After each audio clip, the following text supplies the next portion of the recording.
안녕하세요. 농협은행의 부실 채권이 1조인데 그 1조를 이제 대응하기 위한 충당금을 이제 계속 늘려가고 있다고 합니다. 이제 이 어떤 얘기냐?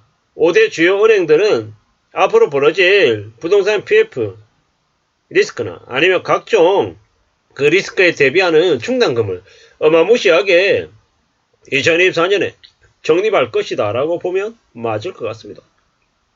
이제 빚을 낸 사람들이 감당해야 될 이제 부채 청구서가 이제 오는 거다라고 보면 맞을 것 같은데요.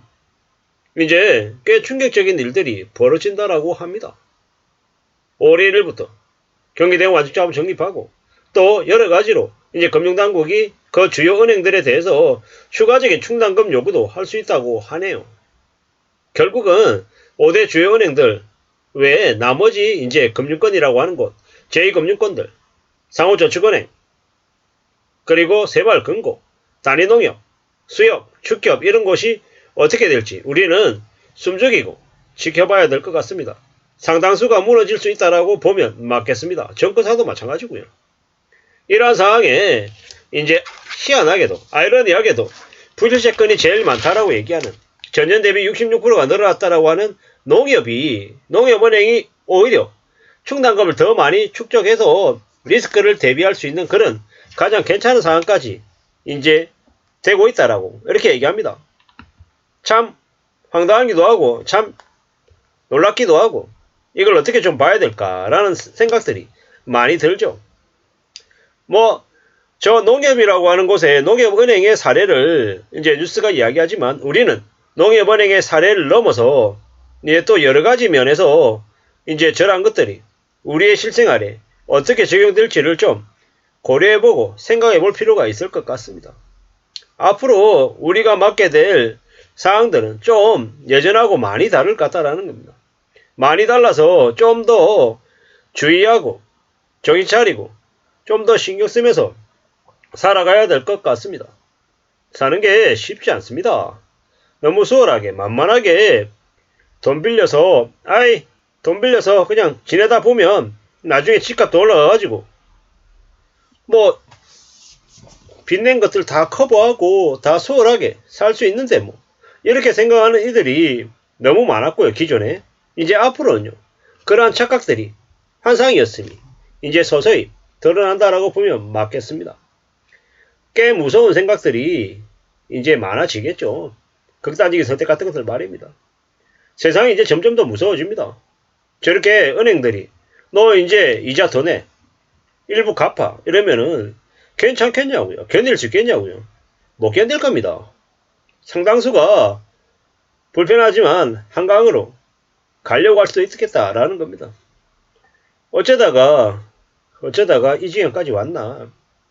대한민국의 거대한 사기가 이제 조장이 됐던 겁니다.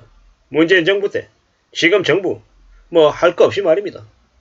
문재인 정부 때는 코로나 팬데믹을 극복한다라는 핑계 때문에 정부 부채를 무려 400조를 넘게 늘렸어요. 일정 부분은 부채가 늘어날 거라고 예상은 하고 감안을 했지만 400조는 너무 과했던 것 같습니다. 너무 심했던 거죠. 문재인 정부 때 그 막장 또 뭐 있습니까? 전입자금 대출을 7억까지 무분별하게 백수들한테까지 해줄 정도로 대출을 너무 막장으로 이제 조장을 했죠. 그걸로 부동산 가격을 4배, 5배 폭등을 시켰어요. 대한민국 건국 이래 최악이라고 얘기할 정도로 부동산 거품을 엄청나게 키웠습니다. 부동산 교란 세력들 관련해가지고 아무런 대응도 하지 않고 다 눈 감아 버렸고 그냥 공범이었죠. 공범. 물론 이제 정권 말기에 고승범 금융사단을 이제 투입시켜서 좀 해결해보겠다라고 했지만 너무 늦었죠.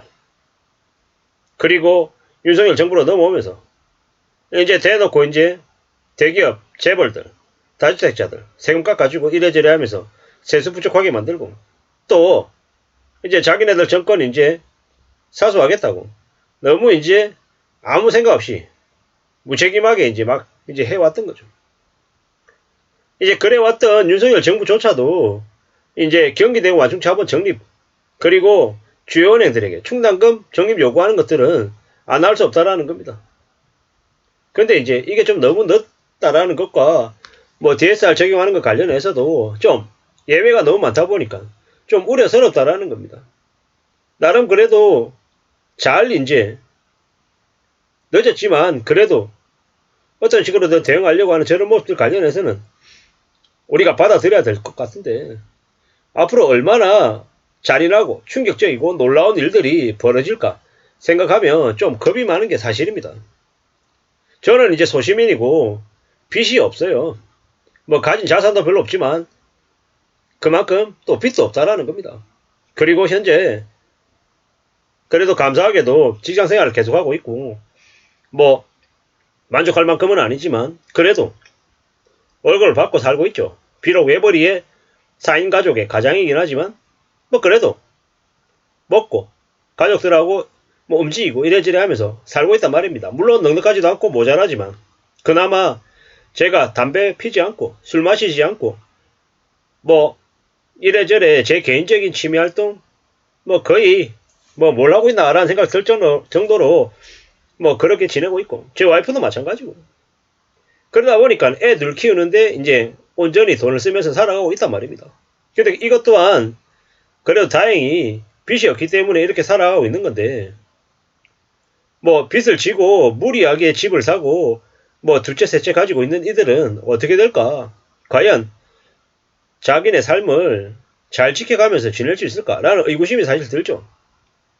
돈도 없는데 무리하게 집을 산다라고 하는 이들 과연 그들이 어떻게 살 수 있으려나 그게 계속 유효할까 뭐 이런 생각들이 종종 드는 거죠. 우리가 살아가는 삶이 참 힘들고 참 어렵고 막막한 것 같은데 너무 쉽게 생각하는 사람들이 있는 것 같다 라는 이제 이야기를 이제 하는 겁니다.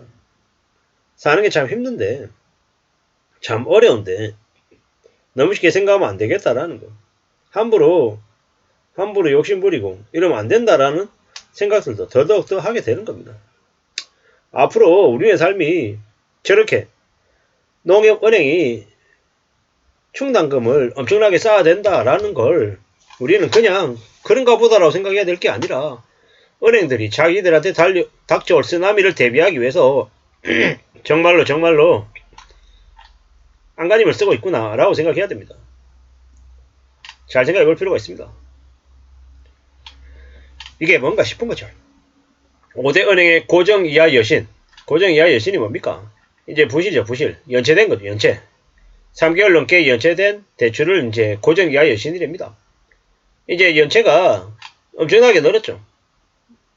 근데 이제 뭐, 결국 이렇게 보면, 신한이든, 국민이든, 농협이든, 뭐 1조 9,900억, 9천억, 뭐 도중 개찐인 것 같습니다. 우리 은행이 제일 적고요, 상대적으로. 뭐 결국, 뭐 이러다 보니까는, 농협이 더욱더 이제 충당금 적립 잔액이 2조 7,700억으로 5대 은행 중에 가장 많답니다. 농협은행의 대응 여력 지표가 상대적으로 다른 은행보다 낮다라는 거. 뭐 이런 것들을 볼 때, 앞으로 충당금 관련해서 적립이 많이 이제 되겠구나. 그로 인한 이제 대출자들의 부담이 더 늘어날 것 같구나. 라고 생각하는 게 좋을 것 같습니다. 앞으로 우리가 닥칠 현실이 이제 2024년 올만 돼도 직접적으로 다가온다라고 생각하고 대비해야 될 것 같습니다. 이상입니다.